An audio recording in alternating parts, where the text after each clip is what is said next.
Down to our second to the last sermon dito sa mini-series natin sa Romans 9 na Comforting Truths, Confronting Hearts. Na nagsimula tayo sa chapter 9 na sa pagpapakita ng compassion ni Paul sa kanyang mga kalahing Hudyo na kanyang minamahal. At ang main point na gusto niyang linawin talaga dito sa chapter 9 ay ang faithfulness ng Diyos sa kanyang mga salita at pangako. At dahil nga doon sa faithfulness na sinasabi ni Paul dito, sa paglilinaw ni Pablo, ay meron siyang pinili. Sinabi niya na may pinili ang Diyos para maging recipient ng mga pangakong ito. In short, nag-elect ang Diyos nung past eternity para maka-experience at may mga maging recipient ng mga kanyang kaligtasan. So ito yung pag-aaralan natin this morning. Ito ay tungkol sa true Israel o sa mga remnant or parang mga nabibilang sa kaligtasan ng Panginoon. So makikibasa po muli tayo sa passages natin ngayon sa Romans 9:24 to 29. 24 to 29. Romans 9:24 to 29. Even as whom he has called not from the Jews only but also from the Gentiles. As indeed he says in Hosea, those who were not my people I will call my people, and her who was not beloved I will call beloved. And in the very place where it was said to them, you are not my people, there they will be called sons of the living God. And Isaiah cries out concerning Israel, though the number of the sons of Israel be as the sand of the sea, only a remnant of them will be saved. For the Lord will carry out his sentence upon the earth fully and without delay. And as Isaiah predicted, if the Lord of hosts had not left us offspring, we would have been like Sodom and become like Gomorrah. The grass withers, the flower fades, but the word of God will stand forever.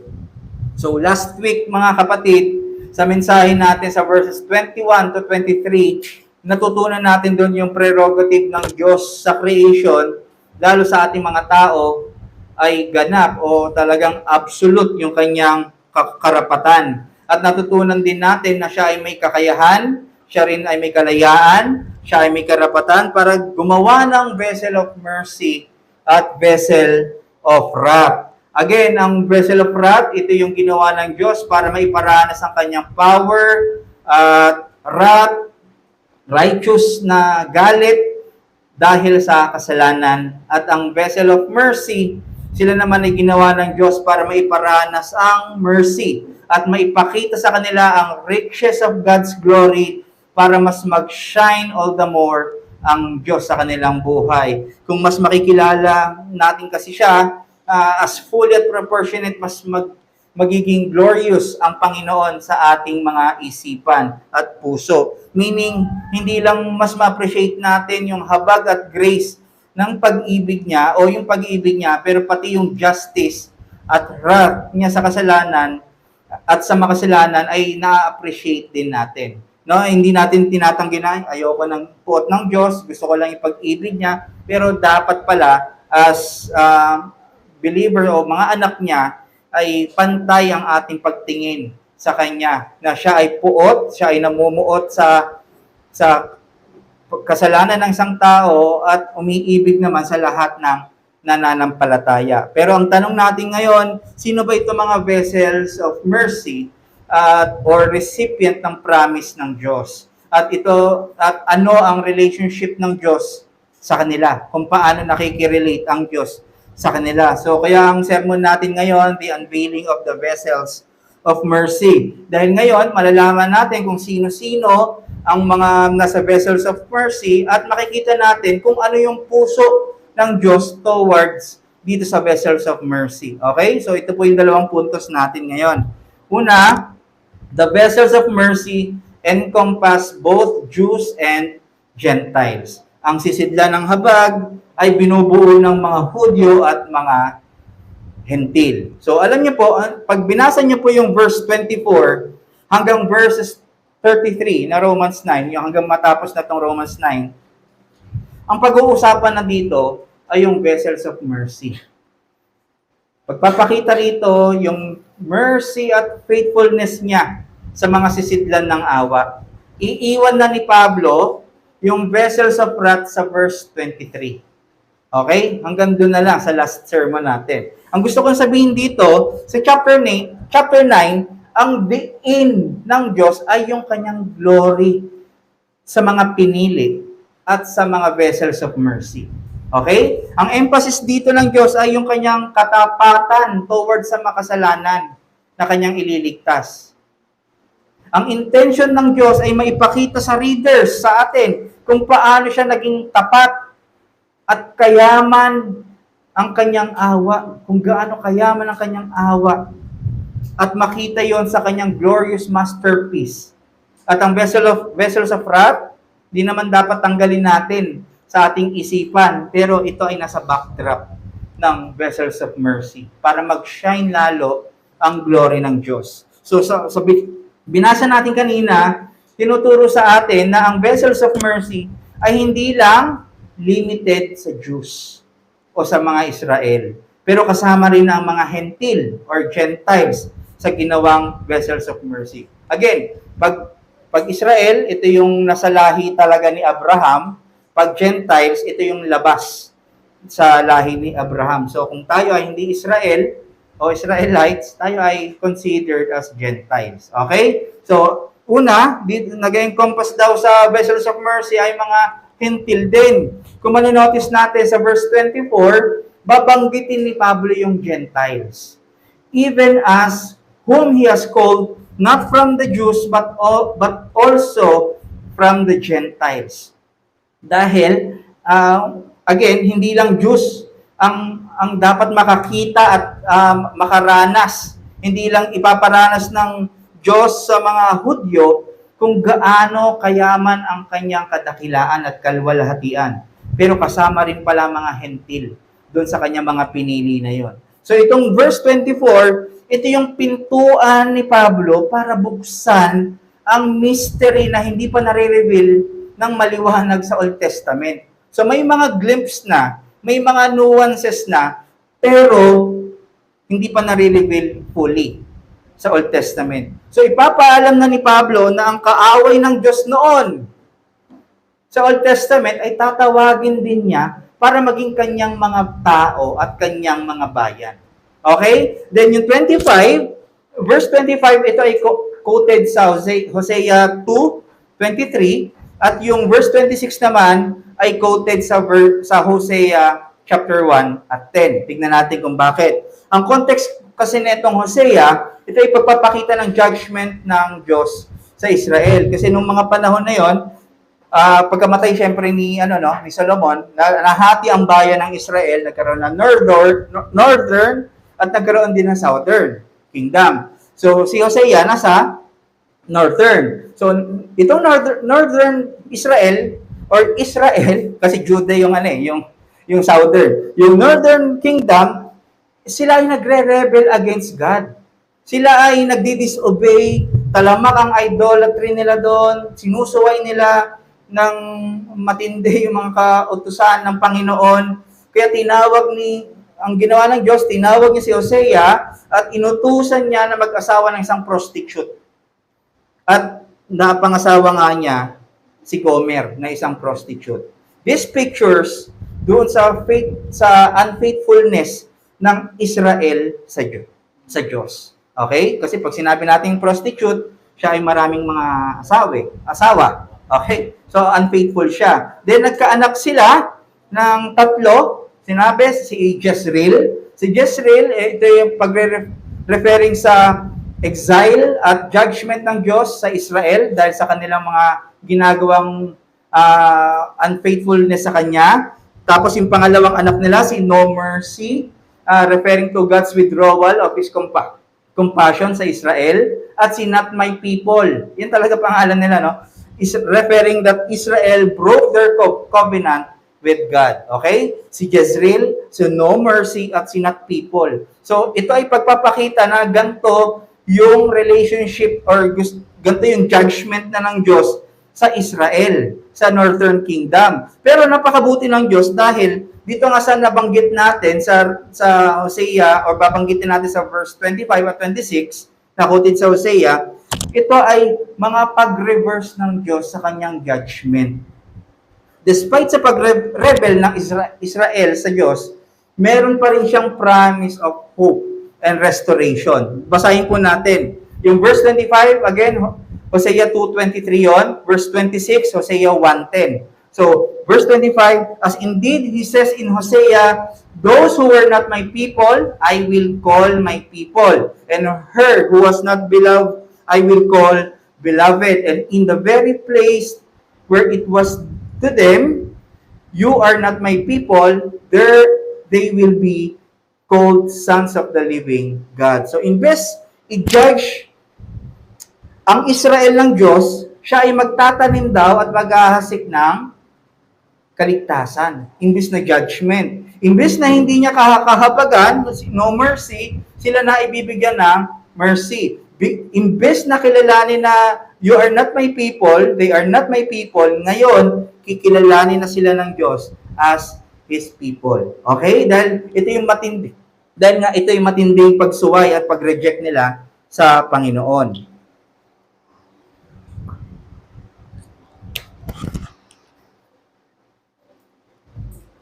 Pero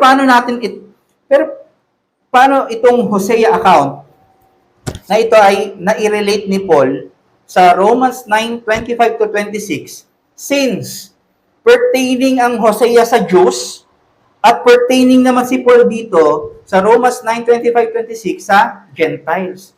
Parang kung makikita mo wrong context, no? Kasi sinasabi ni ni Hosea sa Israel eh. Ito ay pagpo-foreshadow pala doon na dating tinawag na kaaway ng Diyos, ngayon ay tatawagin niya ng kaibigan. Na nagpapakita na dating hindi kinakaawaan ng Diyos, ngayon ay kakaawaan na rin niya, at yung dati namang hindi kinikilala ng Diyos, ngayon ay meron na siyang relationship sa kanila at ituturing niyang mga anak niya. So tignan niyo po kung ano yung description ng Gentiles sa Ephesians 2:12, kung paano tignan ni Paul at ng Diyos ang Gentiles, yung kung paano nila dinescribe ang mga Hentil. So, una, they are separated from Christ. Ang mga Hentil ay nakahiwalay kay Kristo, alienated from the commonwealth of Israel, strangers to the covenant of promise, having no hope and without God in the world. Having no hope. Pag ikaw pala ay hentil, wala kang pag-asa. Kasi wala kang Diyos. Unlike sa Israel, kilala nila ang Diyos. May batas sila ng Diyos. Sila ay privileged sa covenant ng Diyos. May glory ang Diyos, pillar of clouds. Pero sa Gentiles, wala. Hindi nila kilala ang Panginoon. Hindi nila alam ang pangako ng Diyos. So yan ang Gentiles. Yan tayo. Okay? Yung mga time na kung mabubuhay tayo, wala talaga tayong totally na alam sa Panginoon. So, since hindi tayo Israelites, automatic, Gentiles tayo. Okay? So, gusto ko makita yung mas deeper meaning kung bakit ginamit ng reference ni Pablo yung Hosea account na yon. Pertaining nga si Pablo sa Gentiles. Meaning lang nito, originally, sa eternity past, di lang Israel ang nasa isip ng Diyos. Pero may mga Gentiles din. Originally, may mga elect din na hentil at pareha sa pagkaka-elect sa Israel. Bakit ko binibring up to? Kasi may mga kaisipan na ang Diyos ay ang core daw ng election, then sabit lang yung Gentiles. Yung parang, hindi sila main. So, hindi pala ganito. Nag-elect ang Diyos ng one people of God. Iisa lang ang nasa isip niya ng eternity past. At ito ay sinasakatuparan niya sa history. So maraming views dito. Dito sa yung pagpasok ng church o ng Christians dito sa Israel, no? May mga church na replacement theology na nung dumating daw ang church, pinalitan na daw nila ang Israel. Yung isa namang view ay yung expansion theology na from Israel, pinalawak na daw ng Diyos yung kaligtasan kasi tinanggihan ng Israel ang Panginoon. Pero maganda yung last view. Ang view nito ay yung narrowing view na mas nagiging precise lang pala, mas nagiging definite lang pala ang pagpapakita sa atin ng Diyos na ito yung mga taong recipient ng promise originally no eternity past. No? Mas kinikilala pala pinapakilala pala sa atin kung sino yung mga vessels of mercy. So maliwanag na ang lahat ng pinili ng Diyos ay containing Gentiles at Israel sa pagiging vessels of mercy. Okay? At kung babalikan din natin sa Genesis 12, verse 2 to 3, may prophecy doon na magiging lahi ni Abraham ang lahat ng lahi sa mundo. Tignan niyo po, no? I will make you a great nation and I will bless you and make your name great so that you will be a blessing. I will bless those who bless you and him who dishonors you I will curse. And in you, all the families of the earth. Ibig sabihin niyan, no one's na yan na may Gentiles doon shall be blessed. Nire-echo niyo yan sa Genesis 22:8. And if your offspring, or 18, and in your offspring, si Kristo, singular, shall all the nations of the earth be blessed. So through Jesus Christ, yung offspring, yung seed of the woman, lahat daw ng nation sa buong mundo ay pagpapalain. Okay? So, pagpapakita, ito na, sinasabi dito na hindi lang Israel, hindi lang sa lahi ng Israel ang magiging Christians o magiging recipient ng pangako, pero lahat pala ng family sa mundo, including Gentiles. At very clear na sinasabi na kay Abraham na darating yung panahon, dadami yung lahi niya at hindi lang talaga ang lahi ng Israel. Okay? So kasama Gentiles. Tignan naman natin yung remnant of Israel. Again, binabanggit ito ni Paul na sa pagkakaroon ng true Israel at yung remnant. Kasi ang kausap niya dito yung mga Israel eh. So evident hanggang ngayon, very evident na maraming nananampalatayang Gentiles compared sa Jews. Maraming churches na composed ng Gentiles kesa sa mga Hudyo. At until now, nagre-reject pa rin sa Israel doon sa dumating na Mesaya at si Kristo nga iyon. So hanggang ngayon, di pa rin nila pinaniniwalaan. Marami pa rin naghihintay sa parating na Mesaya. Okay? So tignan natin sa verse 27. By the way, itong verse 27 at 29, quoted naman ito sa Isaiah 10, 22 to 23 at Isaiah 1 verse 9. So basahin po natin. Verse 27 to 29, and Isaiah cries out concerning Israel. Kausap niya na, pertaining na to sa Israel.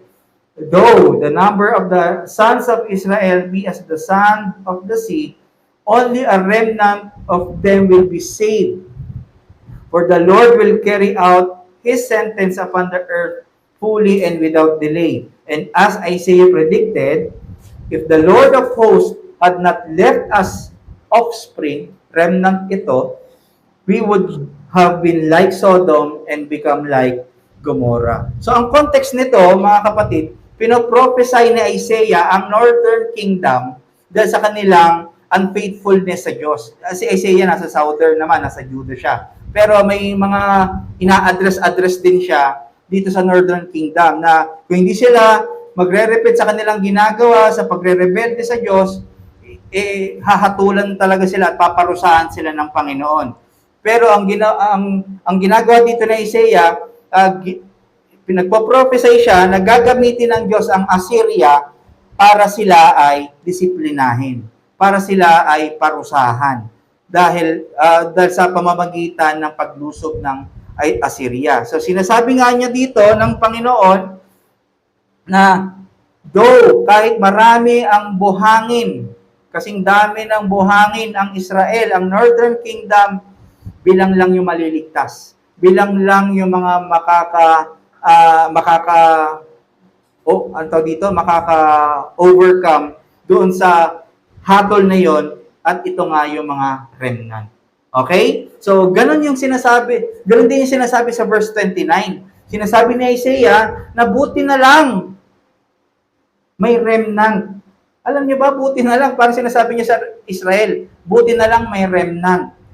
Kundi, ang Israel ay hahatulan ng Diyos na parang Sodom at Gomorrah.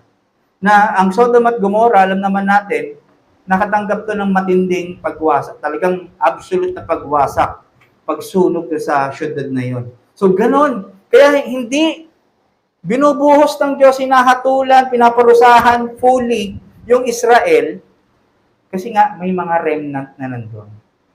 Okay? Merong mga nandoon na mangilan-ngilan na mananampalataya sa Panginoon. So, itong account ng Isaiah, sa verse 27 to 29, ay evidently na may remnant ang Diyos na ililigtas sa Israel. Hindi lang nila tinitignan na karoon ng remnant ng New Testament na. Pero doon pa pala, sa Old Testament, may remnant na hindi nila nauunawaan. Kala lang nila, physical lang ang lahat.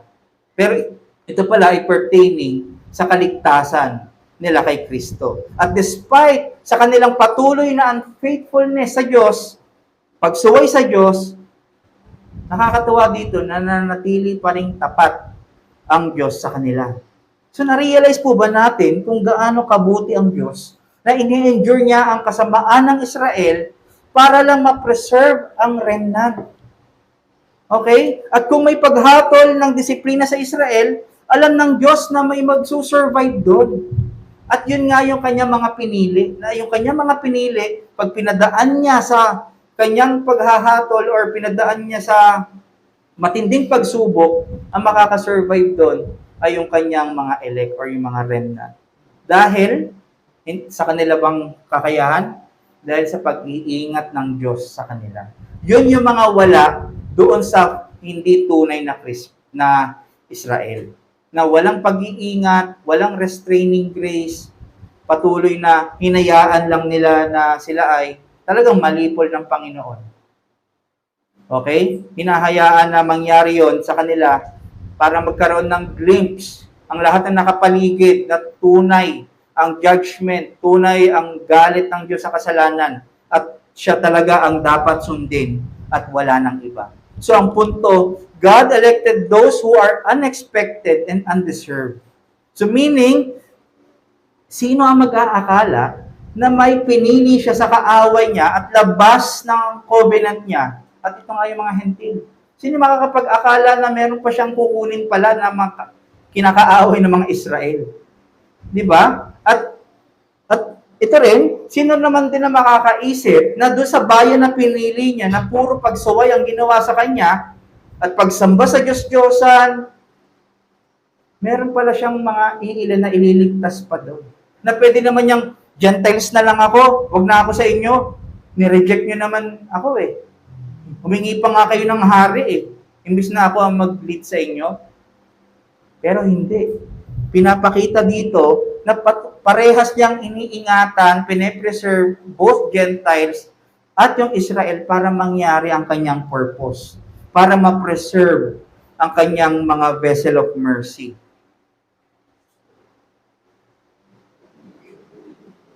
At sino mag-aakala na ang Israel at Gentiles din ay pantay sa mata ng Diyos?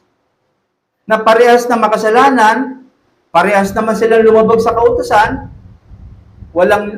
makikita natin na walang mas lamang, walang mas angat pagdating sa kaligtasan. Lahat ay nakasumpong lamang ng grasya ng Diyos. Sino makakapag-akala na ito ang Israel, next, Gentiles, syempre may isip mong ganun, pero sila pala ay equal lang na nakatanggap ng grasya ng Panginoon. This also shows na iisa lang talagang uri ng tao na pinili niya para maging vessels of mercy. At ito nga ang mga nakay Kristo. Galatians 3:28, there is neither Jew nor Greek, there is neither slave nor free, there is no male and female, for you are all one in Christ Jesus. Meaning, hindi nagbase ang Diyos sa lahi, pero ang basihan niya ay yung iisang katawan ni Kristo. At itong nangyaring ito, ang pagpapakita niya ng pagpili, wala palang distinction at walang mas mataas. At ito ay naisa katuparan sa kamatayan ni Kristo sa krus. So, nung kanyang intention, wala naman talagang dapat distinction, pero dahil sa kasalanan, nagmataas ang mga Israel, nag-judge sila sa Gentiles, ang Gentiles naman, dinedespise yung Israel. So, ibinalik sa tamang intensyon ng Panginoon na i-reconcile sila. At nangyari yon sa kamatayan ni Kristo sa krus. Okay? At bagamat privilege ang Israel, tinawag rin niya ang Gentiles para magsisi, magrepent at bumalik muli sa Panginoon. Ito yung sinasabi sa John 6, John 10, John 17, ang mga elect ay binigay na kay Kristo nung eternity past para tubusin at pagkamatayan sa krus ng Kalbaryo. So makikita natin walang distinction, no, na ito yung mga elect na Jews, ito yung mga elect na Gentiles. Pag sinabi lang, ito ay mga elect na ibinigay kay Kristo para pagkamatay niya.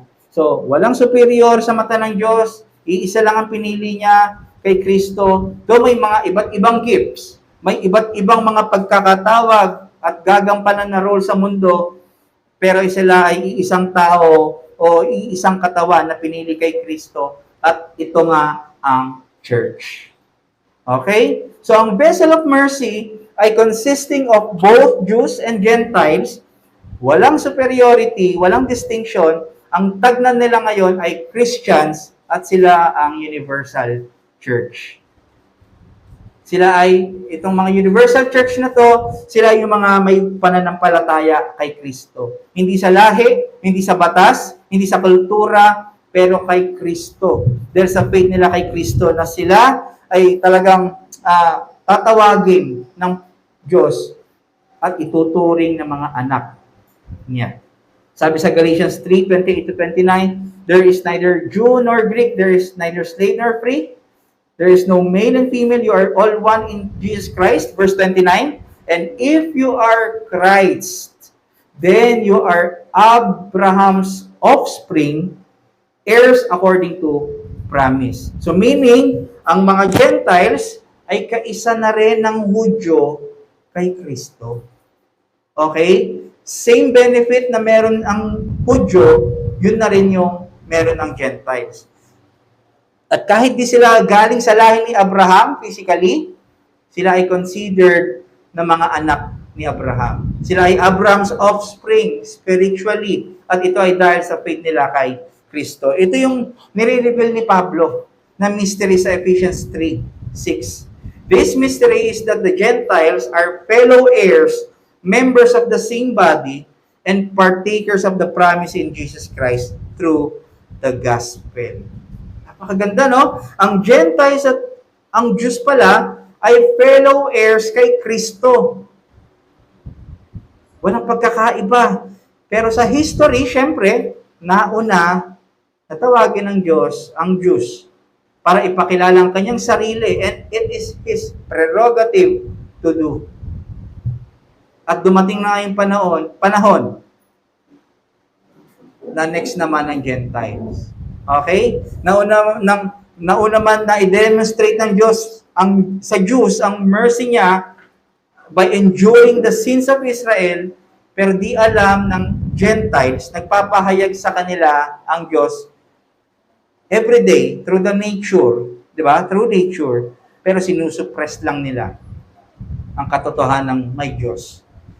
At sa realization ng Gentiles na ito, mga kapatid, na sila ay pinreserve pala ng Panginoon, na di muna binuhos ng Diyos ang judgment sa pagsusuppress nila sa truth, magkakaroon sila ng realization na mabuti pala talaga ang Panginoon. Na dati, hindi ko naman sila kilala, hindi naman natin sila kilala, na natiling mabuti ang Panginoon. Na hanggang ngayon, pinreserve niya pa rin tayo. Despite sa pagtanggi nila na may Diyos, despite sa pagsamba nila sa Diyos-Diyosan, may mga pinili pa rin sa lahi ng Gentiles para tawagin at patawarin ng ating Panginoon. Sana ngayon nare-realize natin ang pagtawag din sa atin ng Diyos as Gentiles. Hindi, dahil hindi naman tayo Israel, no? Na sa kabila ng mga panahon na umaayaw tayo sa Diyos, kinakalaban natin siya, pinarinig niya sa atin ang gospel, pinaunawa niya sa atin at binigyan tayo ng pananampalataya, at ngayon ay may katwiran na kay Kristo, ngayon ay tinuturing na rin niya mga anak, ngayon ay may pag-asa rin na inheritance na matatanggap and soon to be revealed kay Kristo. Pwede naman niya tayong iligtas lang at ang special pa rin sa Kanya ay mga Hudyo. Pero pantay yung tingin niya sa Hentil at sa Hudyo. Kung ano ang meron sa Hudyo, yun lang ibinigay niya sa Hentil. Binigyan rin niya ng mga special or mga salvation blessing sa mga Hentil. Sana mas magdulot sa atin ng pasasalamat at pagsamba sa ating Panginoon. Number 2, God executes His eternal plan to the vessels of mercy. Kung kanina, pinakilala natin kung sino ang mga nasa vessels of mercy. Number 2, pagpapakita naman itong unveiling ng Diyos sa kung sino yung mga vessels of mercy na ine-execute naman niya yung kanyang trabaho sa mga vessels of mercy. Hindi lang ito merely na sinasabi, pero ito ay nangyayari at nakikita natin throughout the history. Ipinapatupad ng Diyos ang kanyang planong eternal sa sisidlan ng awa o habag. Sa pag-unveil ng Diyos, mas nakikilala natin kung sino ang Panginoon. So hindi lang natin nakilala ang vessels of mercy, nakikilala rin natin kung sino ang Diyos. Kung pinapakilala dito sa lahat ng mga nangyari, pinaparanas ng Diyos sa vessels of mercy, ay hindi pala plan B. Wala palang contingency plan. Lahat ay according sa eternal purpose ng Panginoon. Kung yun ang nangyari sa Israel, kung yun ang nangyari sa Gentiles, yun ay hindi plan B. Yun ay laid out na sa eternity past. Nakita po ba natin, sa una pa lang, no? Sa pagkahulog pa lang ni Adan sa Eden, nagtitimpi na ang Diyos para mangyari yung purpose niya sa eternity past. Doon pa lang sa Eden, nagtitimpi na ang Panginoon sa kanyang galit. Hindi niya muna agad binuhos ang kanyang galit, pero ang binuhos niya ay yung awa niyang parating bago kada umaga. Imagine, pwede naman niyang i-wipe out ang lahat at gumawa na lang ulit ng bago. Pero still, nangako siya through the seed of the woman na magtutubos sa vessels of mercy na kanyang mga pinili para maipakita niya ang riches of glory niya. Itong seed of the woman na to, ito yung unang pahayag, pag-preach ng gospel sa buong Bible. Sinasabi ng Diyos na hindi nakasalalay ang kaligtasan na sa tao. Doon sa Genesis 3:15. Ito na ngayon ay nakasalalay na sa gagawin ng seed of the woman. Nasa balikat na ni Kristo ang magiging destiny ng seed of the vessels or vessels of mercy. Okay? So, mula nung pangako niyang yon, patiently, He waited at pinili niya, He chose to preserve the vessels of mercy. Mula sa pangako niyang yon, pinili niya na i-preserve. Wag na munang ibuhos ang kanyang judgment para ma-preserve ang vessels of mercy. So sa panahon ni Noah, pinatikim sila ng Diyos na galit niya sa kasalanan. Kaya nga nagkaroon ng great flood. Si Noah, prior sa pagbaha, nagbigay pa rin ng Diyos ng warning at invitation doon sa mga tao na sumakay sa kanyang arko. Pero walang naniwala. Kaya hindi nila pwedeng sabihin na unfair, bakit si Noah lang yun nandoon sa arko. Hindi nila pwedeng sabihin na, kayo-kayo lang naman ang gusto maligtas ng Diyos. Di ba? Minsan nakakarinig tayo, no, kayo-kayo lang naman yan eh. Hindi. May invitation po kasi palagi ang Panginoon. Ang nakaka-surprise pa nga doon, still, may tinira pa siya. At may pinangakuan pa rin, nangako pa rin siya na ipe-preserve niya ang creation. Nangyari yung Noah, yung covenant kay Noah. And I believe na itong preservation ng creation na ito ay for the sake of the church. For the sake of the new creation. At despite sa paglaban ng tao sa Diyos, pagtalikod ng tao sa Diyos, even sa bayan na binigyan niya ng privilege, nakaugnayin niya at gamitin niya na puro reklamo at pagsuway sa kanyang kautusan, nagpatuloy pa rin tapat ang Panginoon, kabutihan, para mailid niya sa repentance ang kanyang mga anak. Pero still, marami pa rin mga piniling magrebelde sa Diyos. At hindi itinago ng Bible ang mga accounts na banal na galit ng Diyos sa kanyang mga kaaway. Talagang isinulat para makita ng readers, hindi kasi para i-please ng Diyos ang tao, pero para maipakilala niya ng buong buo ang kanyang sarili na siya ay galit sa kasalanan. Siya ay galit sa mga tataliwas at magre-rebelde sa kanya. Imagine, we can see na kailangan niyang gawin ang mga paglipol sa mga kaaway sa Old Testament for the sake na ma-preserve ang church. At makita ng church ang glory niya in full. Hindi lang siya nagiging merely reactive sa kilos ng tao. Dahil ginawa mo yan, paparusahan ko kayo. Hindi ganon. Pero yun ay pagle-layout nga niya ng kanyang eternal purpose lamang. Marami nag-a-accuse sa Diyos na unloving dahil partial lang ang nakikita nila. Yun lang yung nakikita nila na naglilipol ang Diyos sa mga taong mga tumutulig, mga nagre-rebelde sa Kanya. Na para bang nagpa-power trip lang ang Panginoon at nagpapakita lang ng malakas siya at siya ay malupit. Pero kung hindi natin talaga kilala ang Panginoon, hindi natin alam ang buong purpose niya, talaga mahuhulog tayo sa gantong kaisipan. Masisisi natin siya. Minsan, aayawan natin siya at magugulat tayo. Ganyan ba ang Diyos? Kala ko ba, Diyos siya ng pag-ibig. Pero ba't hinayaan niya mangyari ito? Pero kapag in-examine natin kung bakit ginawa ng Diyos o kung ano bang sinasabi ng buong Bible, makikita natin na palaging nagtatapos sa love. Nagtatapos sa goodness ang lahat ng kanyang ginagawa, sa kanyang glory. So in studying God's creation, palagi nating titignan kung sino siya, ano ba ang character niya, at kung ano ang purpose at end nitong kanyang ginawa. Example, sa kasalanan, He allowed sin to enter the world para makita ang justice niya at ang kanyang glory. Example ulit, yung nilipol niya sa Old Testament para makita yung kapangyarihan niya at ma-preserve ang church na pinakamamahal niya, kanyang iniibig.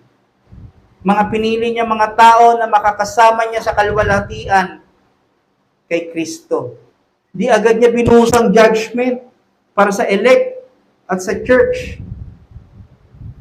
At hindi niya agad binusang judgment dahil may mga remnant, may mga pinili siya na ipe-preserve niya. Kasi gagamitin niya rin yung mga lahi ni Ishmael. Gagamitin niya rin yung lahi ni Esau. Gagamitin niya rin yung mga lahi ni Pharaoh na I believe may mga elected doon. We can say na sa lahi, lahat ng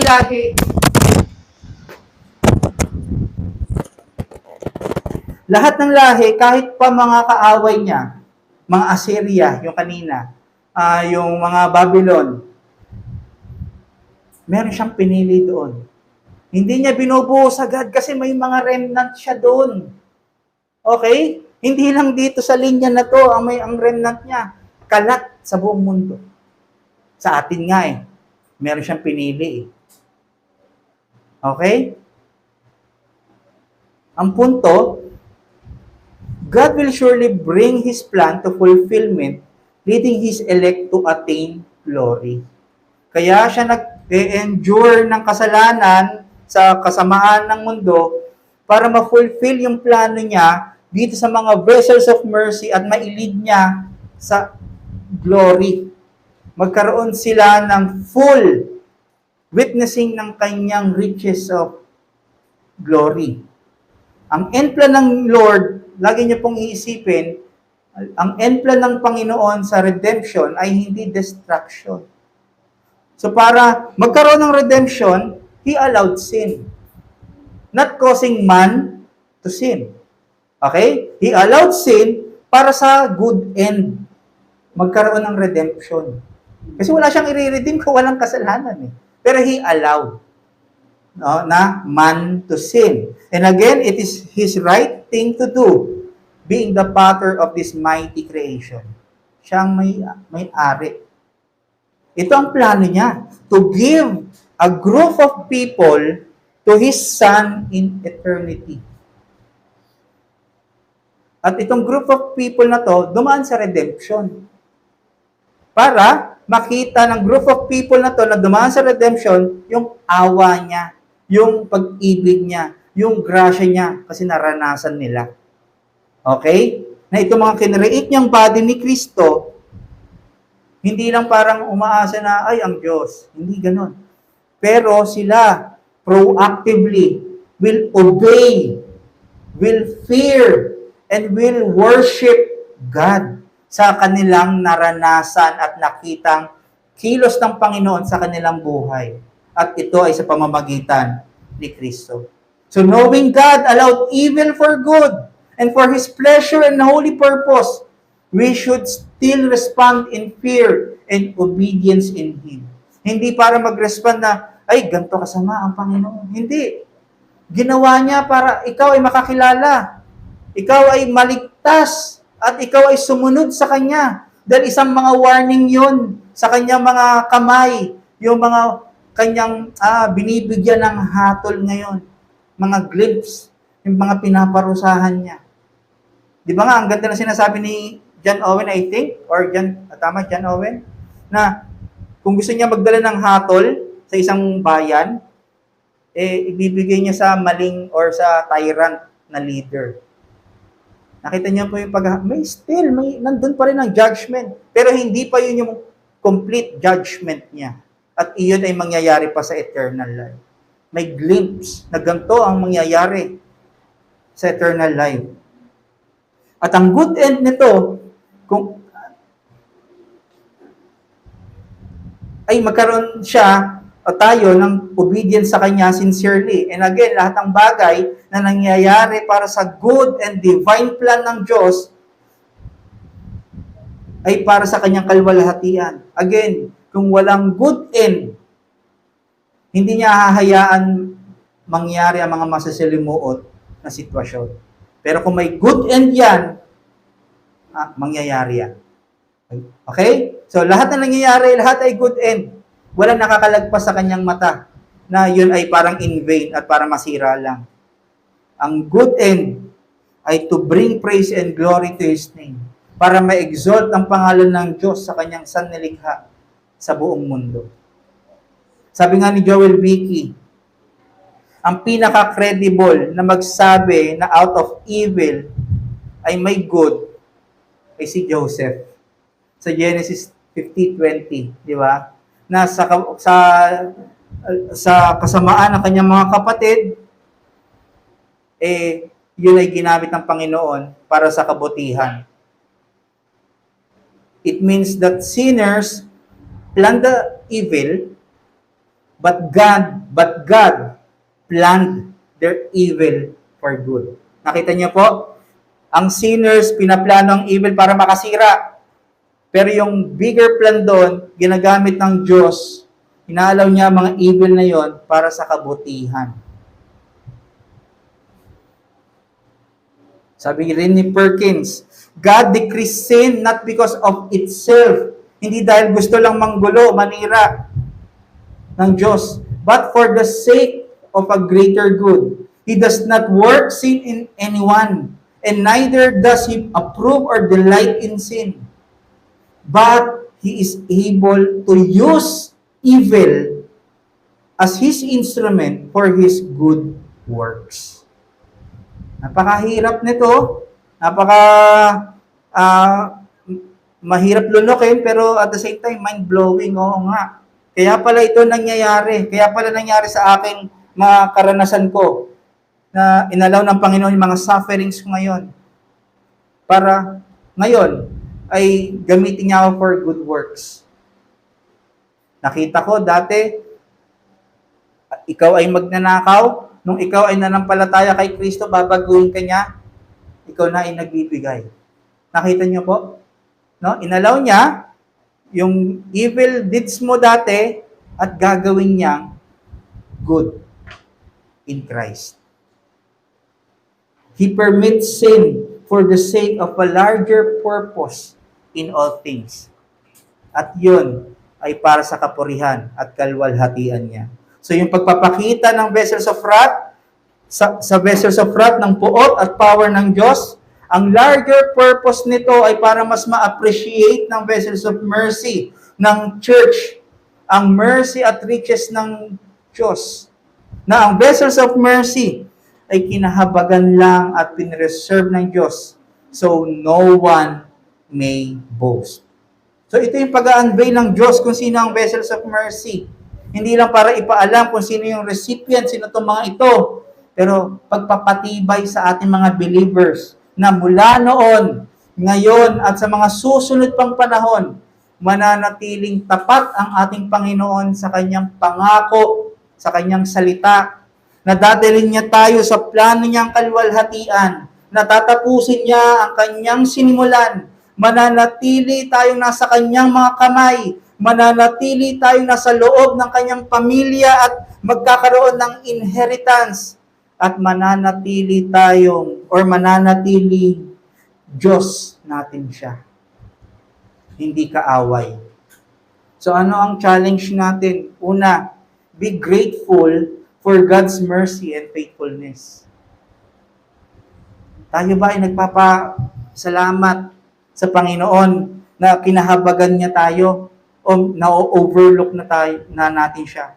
Na siya pa rin ay tapat. Anong sinabi niya? Ipe-preserve kita.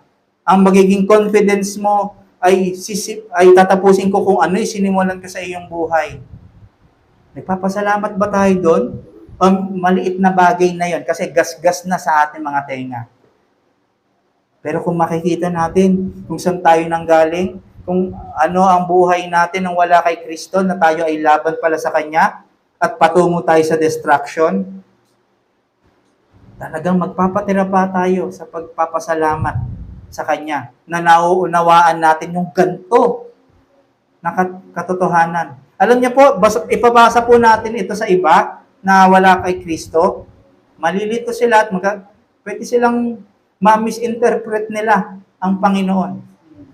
Ma-misunderstood nila na, ay, ganito palang Diyos, galit. Di ba? Pag hindi alam yung context, yun lang yung nakikita, yun lang yung pwede nilang maunawaan kung sino ang Panginoon. So, tayo ay magpasalamat. Araw-araw, hindi lang tayo magsisisi, pero magpasalamat tayo hinga kay Kristo. Salat na salat tayo ng atensyon ng ibang tao. Salat na salat tayo na makuha yung kung ano yung mga gusto natin. Bakit ganun? Pinapag-pray ko naman pero hindi nangyayari. Pinapag-pray ko pero bakit wala pa rin? Nagbigay naman ako ng todong effort pero ba't hindi pa rin nagbubunga yung mga ginagawa ko? Ngayon, pinapahinga ka kay Kristo na tumigil tayo sa Kanya. Dahil hindi kailangan nating dumepende sa Kanyang katotohanan, sa Kanyang salita, sa Kanyang kapangyarihan. Hayaan natin ang Kanyang working hands ang gumalaw sa ating mga buhay. It is not us, but Christ in us. Palagi nating iisipin Galatians 2, ang nabubuhay na sa atin ay si Kristo. Ang Kanyang Spirito ay nasa sa atin na. Ba't tayo mapapagod? Mapapagod lang tayo kung walang nag-persuade sa atin. Kung wala tayong kalakasang gawin ito, nakakapagod. Pero dahil binigyan tayo ng lakas, empowered tayo by His Spirit, tayo by His truth. Sabi nga, we are more than conquerors para sa lahat ng sitwasyon natin sa buhay. Hindi tayo mapapagod sa ating pananampalataya. At kung mapagod man tayo, yung pananampalataya natin ay hindi magpe-perish kahit dahil yan ay kumpara natin sa ginto, yan ay mas valuable pa. Sinabi sa 1 Peter. Ang ating pananampalataya ay totoo, hindi yan nasisira. Wala man tayong assurance sa ating isipan, pero dahil meron tayong binigyan tayo ng Diyos ng pananampalataya, tayo pa rin ay makakarating doon sa end of the road. Kundi yun ang eternal life natin. Sana ma-appreciate natin to as vessels of mercy. If you are claiming na ikaw ay believers, pag mong i-hold mo to na ikaw ay kasama sa vessels of mercy. Hindi dahil ligtas ako kasi ako ay vessel of mercy, pero ako ay ligtas dahil kay Kristo. At lahat ng niligtas ni Kristo, vessels of mercy. Okay? So, para mawala yung ating pagiging conceited or pagiging prideful sa ating sarili, ang ating paling kaligtasan ay hindi sa pagiging vessels of mercy, pero sa ginawa ni Kristo sa krus ng Kalbaryo. Kaya kung ikaw ay wala ka pang pananampalataya, kapatid, kung ang iyong alam na pananampalataya ay pag-attend sa church at yun ay nagbibigay sa iyo ng kaligtasan, yan ay nagkakamali ka dyan. Bitawan mo yan, kapatid, at ipapahamak ka niyan. Dahil ang tunay na kaligtasan ay na kay Kristo. Yung ating mga narinig kanina, ito ay hindi ginawa ng ninuman, pero ito ay ginawa ni Kristo. Ang ganda nga ng aawitin natin mamaya, not what my hands have done, pero kung ano ang ginawa ni Kristo sa krus. Kaya meron na enable tayo, acceptable tayo, at tayo ay entitled doon sa eternal life. Kaya ikaw, kapatid, kung wala ka pa kay Kristo, sisi ka, bitawan mo, talikuran mo ang iyong pagkakasala, at ikaw ay manampalataya na si Kristo ay pinagkamatayan ka sa krus ng Kalbaryo, na siya ay namatay para sa mga makasalanan na tulad mo at tulad ko. Namili siya ng mga sira, siya ay naparito para sa mga walang pag-asa, mga malayo sa Kanya, mga separated sa Kanya, mga patay ang puso, ang mga rebelde sa Diyos, mga nagwawasak ng mga katotohanan, nagdi-distort sa mga utos ng Panginoon. Pero lahat yan ay kayang patawarin ng Panginoon sa pamamagitan ng pananampalataya kay Hesus Kristo.